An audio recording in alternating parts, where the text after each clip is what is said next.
How old were you when you started this company, or what became this company? 23.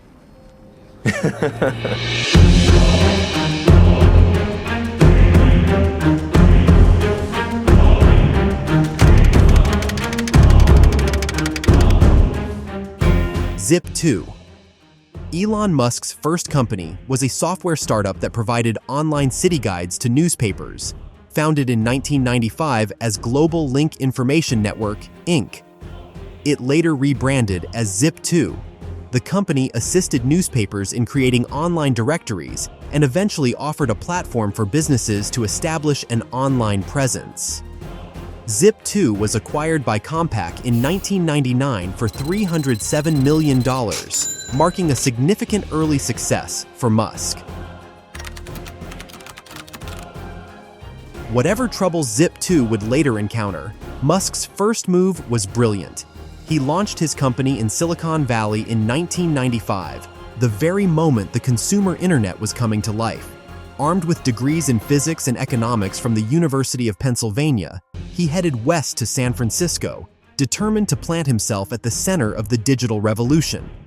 At first, Musk's path seemed destined for academia. He had enrolled at Stanford to pursue a PhD in materials science, but fate intervened almost immediately. Just before classes began, Netscape went public with a staggering $3 billion valuation. Musk had already sensed the internet's potential, but this event crystallized it. The future was online, and it was unfolding fast. 2 days into Stanford, he walked away, choosing instead to gamble on the unknown world of startups. The irony was that Musk didn't yet know exactly what kind of internet company he wanted to build. What he did know was that it had to exist in that space. The idea had begun to take shape the previous summer when he overheard a fumbling sales pitch from a Yellow Pages representative offering an online listing to complement the printed directory. The pitch itself was clumsy, but to Musk, the opportunity was obvious. Searchable online directories could deliver immediate practical value. Seizing on the thought, he began sketching out possibilities with his younger brother Kimball, who would soon join him in California as both co-founder and partner in the risky venture ahead.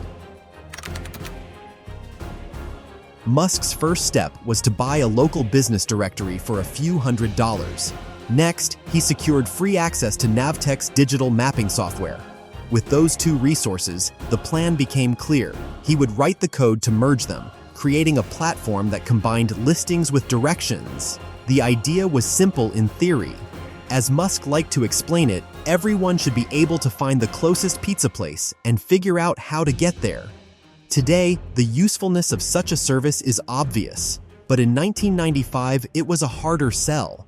Small businesses didn't see the value, and most investors dismissed the concept outright. As Musk later put it, back in '95, there weren't very many people on the internet, and certainly nobody was making any money at all. Most people thought the internet was going to be a fad. Since outside funding wasn't an option, the brothers had to build Zip2 with their own money. Elon had just $2,000 in the bank, and Kimball had a little more from selling his share in a college pro painters franchise. The bulk of their startup capital, $28,000, came from their father, Elon Musk, who gave them the means to get the business off the ground. Since Elon and Kimball had almost no money, they chose the only strategy that made sense: spend as little as possible. When you are first starting out, you really need to make your burn rate ridiculously tiny. Don't spend more than you are sure you have, Musk later explained in a talk at Wharton. For the brothers, this meant sleeping on futons at the office instead of renting an apartment and showering at the nearby YMCA. "It was the best shape I've ever been in," Musk joked during a Stanford event in 2003. Their frugality extended to the business itself. They shared a single computer. Musk coded at night, then turned the server on during the day. At first, they relied on a slow dial-up modem until they persuaded a small ISP in the office below to let them connect directly. Musk drilled a hole in the floor and ran a cable down the stairwell himself. Once the website was functional, Musk hired 3 commission-based salespeople to go door-to-door in malls and shopping centers, selling sponsored listings. The revenue was small but steady. Because their expenses were so low, even a modest income was enough to make Zip2 cash flow positive early on, something that quickly caught investors' attention. The hard work paid off. Venture capitalists, now waking up to the internet's promise, began to notice Zip2. Musk even staged a clever illusion to impress them. According to Ashley Vance, he built a custom casing around the PC that hosted the Zip2 server and mounted it on a wheeled base to make it look like a mini supercomputer. The display wowed visitors, who were struck not just by the supposed machine, but by Musk's sheer determination. "My mentality is that of a samurai. I would rather commit seppuku than fail," he once told an investor, though he later denied making the remark. Musk's gamble finally paid off in early 1996 when More Davidoff Ventures invested $3 million in Zip2. The deal came with strings attached. Musk had to give up most of his shares and step aside for an experienced CEO, Rich Sorkin. Musk was moved into the role of Chief Technology Officer, and while he disliked losing control of the company he had built, he accepted because the funding was essential for growth. Under Sorkin, Zip2 shifted its focus from small local businesses to national media. Instead of helping local shops build an online presence, Zip2 provided newspapers with tools to launch their own directory services. Major names like the New York Times, the Chicago Tribune, Knight Ridder, and Hearst Corporation signed on.